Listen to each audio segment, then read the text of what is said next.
Hey guys, let's talk about tonight's episode of Scandal. And oh my, wow. So last week's episode was definitely an amazing episode. And this one picks up right where we left off with Jake in the bunker with Fitz and Olivia. And of course, Jake and Fitz are having a competition to see who's the bigger man here. And it gets a little tiresome, but at the end of the day, they decide that they're going to try to take down Rowan, get him arrested, have him sent to trial, and most likely executed. And of course, Jake really just wants to kill him, and we all know that that's just not going to happen. And the second that Rowan knows that Jake is out of prison, then the jig is up and everybody's in trouble. So these two have, or should I say these three have some banter back and forth. I like that Olivia goes up to Jake and basically they talk about the sun, standing in the sun together while Fitz is sitting there. And, you know, they have their moment together in front of Fitz. Yeah, that scene at the beginning was very well done. I actually liked it. I liked the dynamics between the three of them. I thought it worked really well. And I like that, once again, I don't like that Olivia's caught in the middle, but I like that she gets out of there relatively unscathed. And the two men shake hands and they're basically like bygones. It's kind of like, I guess so. So Olivia has the president and Jake both working on her side. And I like that Jake was like, you can call me Captain Ballard. You're not my friend, so don't even think about calling me Jake. So thought that was kind of hilarious. So it turns out that Lizzie Bear has hired Olivia and her crew to investigate something that's going on with her phone, and it turns out that somebody has been bugging her phone, and of course we all know who that's going to be, and it's Cyrus. And when Olivia finds out that it's Cyrus, Cyrus confesses all to Olivia that he's been sleeping with a whore, that he pretty much felt like this was the only part of his life that wasn't real when he was with this man, because everything else was too real and it was sort of his escape. And he can't believe that he got the wool pulled over his eyes, because this is his MO. He's done this to people in the past. And that's exactly what I've been saying for the first few episodes was, how did Cyrus not know? Because this is exactly what he does and he has done. So I like that the show is at least acknowledging the fact that Cyrus should have known better, but he was all caught up because he was having a good time and it was a little bit of an escape for him. His husband has died. He has a screaming baby that doesn't know who he is at home. So he was enjoying himself with Michael.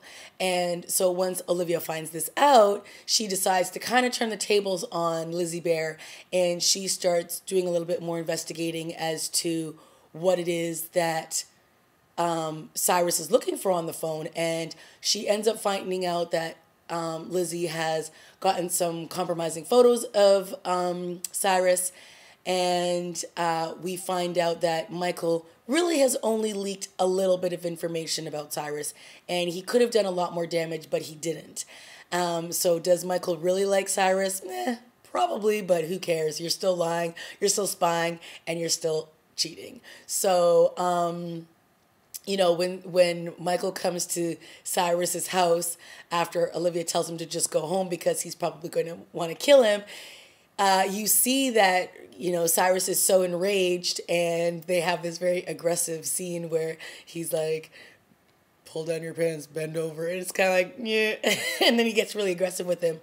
But, you know, that Cyrus's anger coming out, and, you know, Michael doesn't know that Cyrus knows, but I'm sure that it's not going to be much longer until he finds out.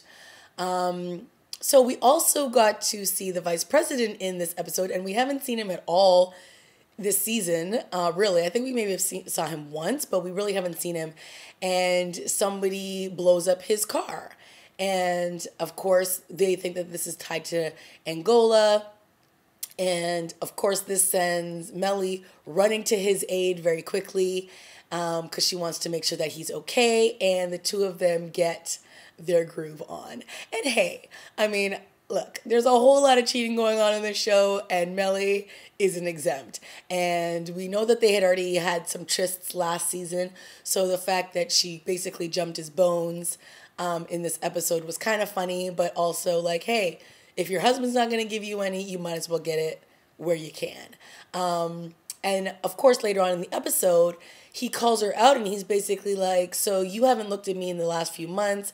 I didn't realize that this was even still on the table. And she basically says, you know, you hurt me when you chose the vice presidency over me.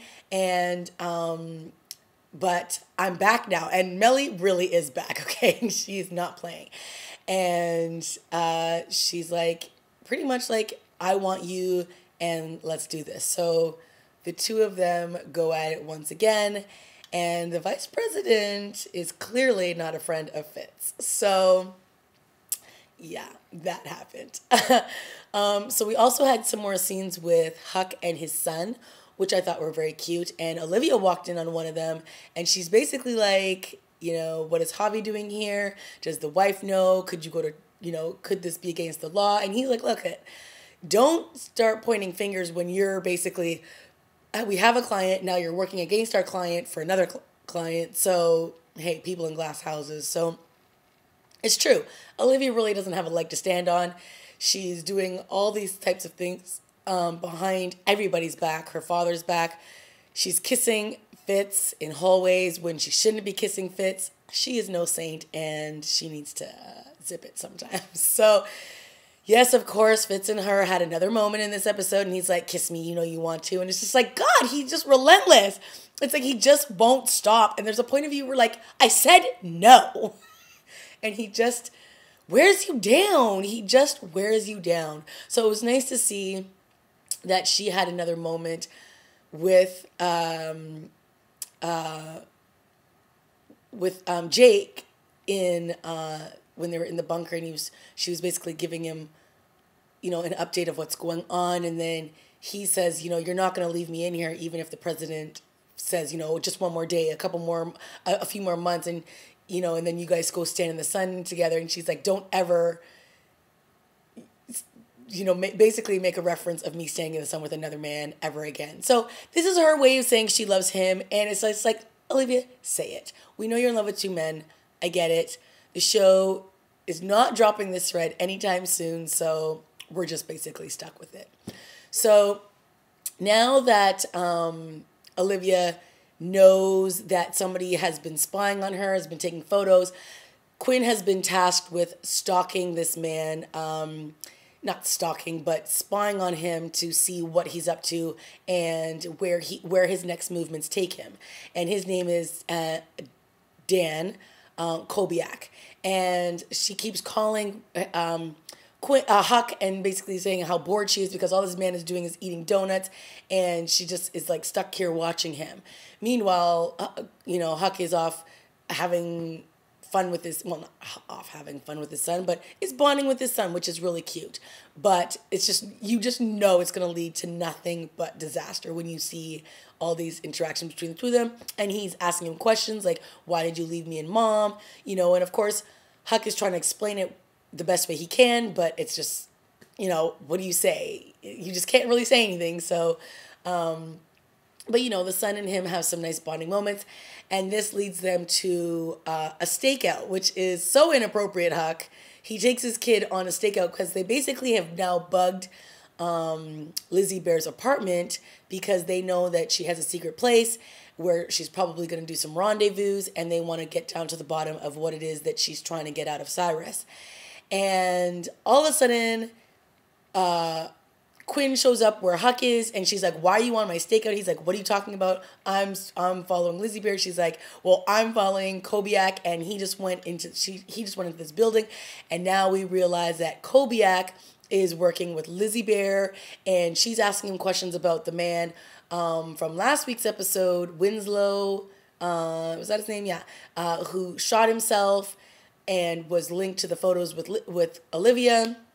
And then all of a sudden there's a knock on the door, and it's the vice president. So now the vice president and Lizzie Bear are totally having an affair, and he's aware of who Dan is. So it's like, what? He's like, Dan, can you go take a walk? Like, give me some privacy for a few minutes. And you're like, what is going on there? So now we know that the vice president is fully having an affair with Lizzie Bear, and he's sucking face with Melly. I mean, it's a disaster.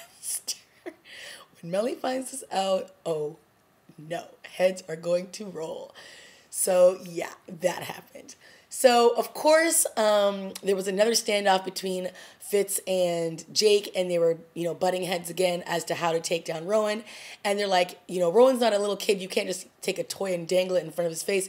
And Olivia's like, well, hello, I'm basically the shiny toy. Dangle me in front of my dad, and I'll get him to do whatever it is that I want. And she calls him crying because there was a really great scene before this where her father's basically telling her that these boys that are in your life are just no good for you, and that they're just fighting over you like a prize, and once they're done with you, they're just going to move on to something shinier and better. And she's just like, whatever, Dad. And so she starts crying to him, and she's like, you were right, and they just want to use me, and they don't really care about me. I'm just so proud. And she starts using her womanly charms, and she basically gets her father to agree to a dinner so that they can arrest him and take him into custody. So, of course, when this all goes down, Rowan just owns his daughter. First of all, can I just say, on a side note, I really liked Olivia's jacket in this episode. Fierce. Oh my God, that girl can prance down a hallway like nobody's business. Anyway, so back to the story. So, another great scene before I get to the Rowan and Olivia scene. Another great scene that happened was when they decided to bring David Rosen into all of this because they want him to be the one to prosecute Rowan. And Jake is trying to underhandedly tell David that there happen to be some files in this storage unit that he got from B613, wink, wink. Of course, David knows all about it because he's been using these files to win cases and try to take down all these bad guys. But Olivia doesn't know this, and the president doesn't know this. So Jake is basically like, look, I should have used these files a long time ago, wink, wink, David Rosen, to take down Rowan. But I didn't. So now you're going to help me do it. And it's sort of like his way of basically saying, if you don't do this, I'm going to kill you. So I thought that was pretty funny. And of course, that is exactly what happens. We see these men go into the storage unit, they take out the files, and the plan is set in motion. So when Olivia is at dinner with Papa Pope, he starts going on about all the things he's done to protect his daughter. Everything he's done to this moment has been for her, and he would never change anything, and he would do anything for his daughter. And now all of that is going to change because the men that you have outside, and we see all these sniper people getting into position. And of course, you can't pull the wool over Rowan's eyes. And he basically tells his daughter in the exact terms that you're on your own. And he basically is like, what they would have done if they got me. They would have arrested me. They would have killed me. And you were willing to sell me out for these boys over here. And now you're basically dead to me. And he was like, you have had this life of luxury because I've provided everything for you.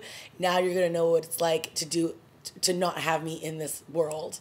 Because he basically tells her he's leaving.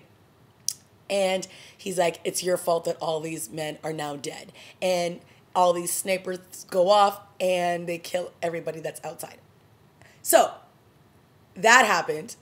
And Olivia's sitting there with her quivering chin at the dinner table as her father owns her and walks away. Now, one other very important thing that happened when Quinn showed up at the truck where Huck was spying on Lizzie Bear, they sent Javi off to go get some ice cream. And while they're watching everything go down, Kobiak comes out and he breaks the glass because he realizes that somebody's spying and he's trying to now kill Huck. Quinn gets tussled around the van. She's trying to stab him to kill him. And then Huck basically kills him by lowering his neck into a piece of glass that was in the window. And of course, Javi sees all of this. Just no good. It's just no good. So, yeah. Let's just say this ending of this episode was pretty good. I can't lie. I just can't wait to see what they're going to do next because now we have a lot of threads in play. We've got Lizzie Bear spying on Cyrus, She's got her hand with the vice president. She has a hand in who's spying on Olivia. She actually railed her in as if she was a client. So she's clearly doing a lot of underhanded business. Now, we can't trust the vice president. We already knew that because he's sleeping or he's hooking up with Melly. But we really, really can't trust him. Michael is now off thinking that, he's no worse for wear. But he doesn't realize that Cyrus is totally onto him. Javi's now run away from his dad. Huck and Quinn are, disheveled in a truck. Olivia, her daddy is now in parts unknown, and she has to deal with these two fighting men. All right, guys. Let me know what you thought of this week's episode, and I'll see you next week. Bye.